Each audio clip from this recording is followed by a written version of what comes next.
Tung ta ta ta ta ta ta tongtot. Anomali satu ini akan keluar setiap kali ada yang gak izin pakai tongtong sahur sama Nusa. Hi tekutio. Lah, yang ini kok beda?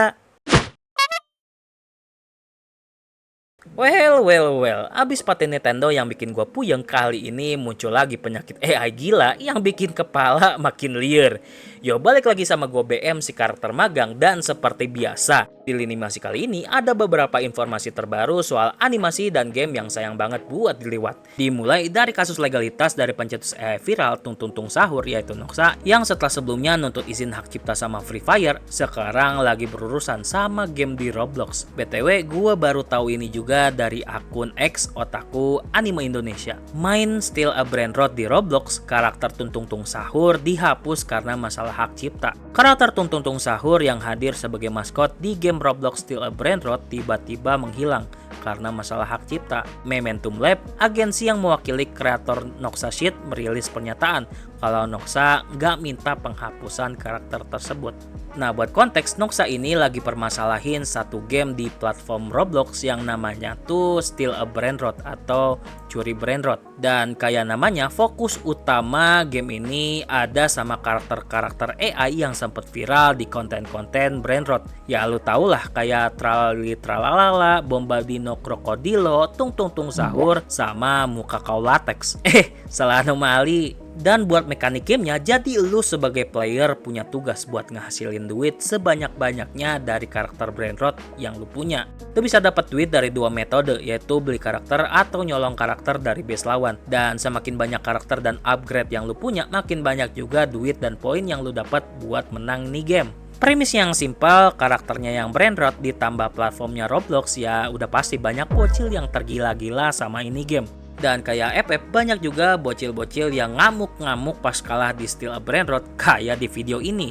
Oke, balik ke topik. Dari viralnya ini game di kalangan bocil, ditambah item-item khususnya yang cuma bisa lu beli pakai Robux, yang pastinya nggak murah sama sekali, sama karakter Tung Tung Tung Sahur yang dipakai tanpa izin, Noxa pun mulai ngendus. Ya iyalah, diendus, orang ada duitnya coba. Dari laman Polygon yang ngebahas soal kasus ini, disebutin tuh kalau Momentum Lab, sejenis agensi buat karakter AI si Noxa, yang gua juga rada aneh lah sama konsepnya, ngekontak kreator Still a Brainrot yaitu si Semi. Nah, awalnya tuh mereka udah kayak kontakan gitu, dan si Semi ini kayak bilang, ya udah, ntar lo ngomong aja sama pengacara gue soal masalah legalitasnya. Dan seperti pada umumnya, sambil tunggu titik temu buat masalah legalitas ini, ya si Semi narik dulu karakter Tung Tung Tung Sahur dari gamenya. Tapi nih, abis karakternya itu ditarik, ternyata netizen malah salah paham. Dan yang diserang ya si Noxa sama agensinya di TikTok. Ya lu lihatlah komen-komen mereka. Misalkan kayak, udah izin belum sama gamenya? Noxa mas unfollowing. Izin dulu ke gamenya. Udah nggak zaman gak sih bikin video kayak gini? Masa AI ada hak cipta? Dan lain sebagainya lah. Nah, habis dirujak sama netizen, mereka langsung klarifikasi lah. Biar nggak diserbu bocil-bocil luar negeri. Enggak. Klarifikasi biar clear doang. Masa Noxa mau disalahin gara-gara nuntut hak dari prom dia? Nggak adil dong. BTW, maskot cat kayu dari Thailand itu udah minta izin belum ke si Noxa? Oh ya, kalau lu lihat postingan Momentum Lab di TikTok mereka, dijelasin juga tuh kenapa mereka maranin kreator Still a Brainrot. Intinya sih kayak gini, halo semuanya, kita agensi dari Noxa dan kita mau klarifikasi soal situasi Tung Tung Sahur di gamenya si Semi yaitu Still Brainrot. Noxa nggak ngehapus Tung Tung Sahur. Antara Noxa atau kita tuh nggak pernah minta Tung Tung Sahur buat di remove. Semi minta kita buat kontak lawyernya, abis itu kita nunggu. Tapi pas nunggu, karakternya malah di remove sama si Semi. Dan abis itu mereka juga ngasih tahu alasan buat negur Semi. Still Brainrot itu udah ngasilin jutaan revenue dari kerjaannya si Noxa, dari karyanya si Noxa yang udah kita investasiin waktu sama sumber daya. Nih lu lihat lagi ya, waktu sama sumber daya. Kita terbuka buat diskusi dan Noxa bakal happy banget kalau player tetap main pakai Tung Tung Tung Sahur. Kita nunggu balasan dari Semi sama lawyernya. Situasi ini nggak adil buat partner bisnis kami yang udah punya lisensinya. Lah berarti selain FF ada lagi yang udah beli lisensinya ya?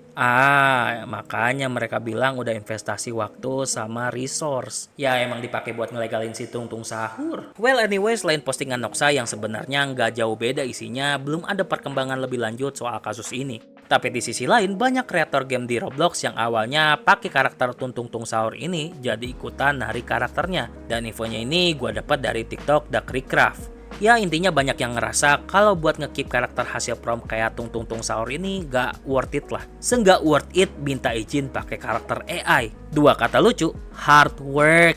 Gimana coba itu? Oke, kesampingin brain rot dan kasus izin-izinan yang bikin otak gua makin rot, karena kali ini kita beralih ke info yang lebih bikin bangga. Abis pesan satu ini ya. Bikin animasi 3D yang natural dan fluid kayak gini atau gini, kalian bisa mulai dari gini, terus diginiin, abis udah gini, cepetan ya, ribet. Oke deh, tapi bingung buat mulai dari mana. Maring Animasi punya kelas basic 3D animation yang cocok banget buat pemula. Gak pernah ngedesain atau megang Blender, gak perlu minder. Kamu juga bakal dibimbing sama kakak mentor yang ramah banget. Cukup dengan 1.750.000 aja, ditutorin full sama mentor berpengalaman sampai paham banget. Yuk! Jadi, abis kita disuguhin animasi bapuk di momen ulang tahun Indonesia kemarin, yang awalnya standar kualitas di pikiran gua tuh udah anjlok banget gitu. Akhirnya naik lagi gara-gara short animation buatan anak bangsa satu ini. Nah, animasi yang dikerjain mahasiswa asal Bali buat tugas akhir ini namanya Ikan Mas Durdedari. Dan sekarang lagi viral-viralnya tuh di TikTok sama Instagram. Contohnya kayak ini, gokil, animasi karya mahasiswa asal Bali viral dipuji netizen. Luar biasa, animasi Ikan Mas Durdedari karya Andis Mengakak mahasiswa asal Bali dipuji netizen. Karya yang berjudul Ikan Mas Durdedari ini mengundang decak kagum karena menampilkan hasil yang sangat baik dari segi grafis maupun cerita. Nah, awalnya tuh pas gue lihat postingan itu gue kayak skeptis gitu. Gue pikir kali aja cuma di hype-hype doang, cuma dinaik-naikin doang gitu. Tapi abis gue nonton first looknya yang bisa lu lihat di akun punya si kreator, otak gue tuh kayak Gak mungkin kayak gini. Masa tugas akhir kayak gini bisa menyentuh dan seekspresif itu coba. Dan setelah cari-cari infonya, ya gue jadi wajar sama kualitas yang udah seniat ini. Karena selain animasi 2D-nya yang fluid, sama voice over-nya yang natural banget, cerita soal Sarah, bocah SD yang mengungkap fakta di balik menghilangnya sang ibu yang berawal dari ikan mas ajaib ini, bikin gue makin penasaran sama BTS-nya. Nah, ngutip dari Detik Jogja, short animation ini tuh dibuat sama anak agung gede bagus Adistia Sedana, atau disapa Mas Andis, mahasiswa jurusan animasi angkatan 2021 di Sekolah Tinggi Multimedia MMTC Yogyakarta. Di artikelnya Andis bilang kalau tugas akhir ini dia kerjain bareng satu teman lain selama 13 bulan sambil kurang tidur dan harus ngebut buat ngejar ujian buat ngehasilin animasi 15 menit aja guys. Dan hasilnya ya kayak yang kita lihat seberapa serius dedikasinya buat bikin animasi yang gak cuma beres doang. Beda banget lah kualitasnya sama yang katanya tuh biaya seikhlasnya sama demi sumbangsi. Oh iya, dari laman Antara News gue juga baru tahu kalau animasi bagus kayak ini gak sekali aja muncul di MMTC. Soalnya ada beberapa animasi lain yang punya kualitas sama plot yang cakep banget dari hasil tugas mahasiswa sana. Kayak misalkan Neo Batavia oleh Bira Madoni sama Rangda Awaken oleh Romario Mangala yang sempat diapresiasi sama CEO Brand of Lemon Sky. Ini kan studionya si Cerila yang kena kasus abusif ke karyawan kan? BTW kasusnya udah sampai mana tuh? Aduh. Lihat namanya aja gue malah ke distract. Ya pokoknya animasi yang nyampurin berbagai unsur kebudayaan sama folklore dari Bali ini dapat apresiasi tinggi lah dari netizen TikTok dan IG setelah diupload. Cuma sayangnya sih sampai saat ini kita cuma bisa lihat first looknya aja karena Bang Andis bilang kalau hasilnya ternyata ada yang kurang bagus, nggak enak juga. Kata dia. Bener-bener nih orang peduli banget sama kualitas dia. 180 derajat jomplang lah sama yang modal gotong royong sama aset dapat nyol. Berhenti, jangan lanjut. Oke, kesampingin opini gue yang lagi-lagi ngebandingin animasi bagus sama karya bapak-bapak plat merah, kita beralih lagi ke info di lini game. Lebih tepatnya soal Tokyo Game Show 2025 yang menurut kabar nih bakal ngehadirin beberapa game terbaik dari tanah air. Ya, lu nggak salah dengar. Ngutip dari laman ggwp.com, dari acara yang bakal diadain di tanggal 25 sampai 28 September ini bakal ngehadirin 8 game dari developer Indonesia yang bakal nunjukin karya mereka di Indie Arena Makuhari Messe. Dan dari beberapa game yang bisa muncul di acara ini berkat kerjasama Asosiasi Game Indonesia sama Kemenparekraf ini ada Agni, Village of Calamity dengan atmosfer horornya yang gak kalah sama game horor Jepang, beat 'em up, campur slice of life dalam balutan gairah masa muda putih abu dari Troublemaker 2, Beyond Dream, campuran imutnya karakter chibi yang badass dengan keseruan mekanik brawler 3D di Kugabash, nyobain rasanya berurusan sama pegawai sampai ngatur keputusan di kantor di HR Simulator, nyusurin perempuan angker sambil ngebasmi hantu lokal di side-scroller game Asbak, visual novel kisah kasih si tukang roti dengan sistem interaktif dalam pilihan bercabang dari Dreamscape of Love, Petit Island dengan nostalgia grafis lucu dengan usaha napak tilas dari memori kenangan sang kakek, dan terakhir ngikutin petualangan Mio buat mencapai akuarium impiannya di Illuminate Mio Aquarium at Ocean's End. Oke, itu dia 3 berita utama dari lini animasi sampai game yang udah gue bawain.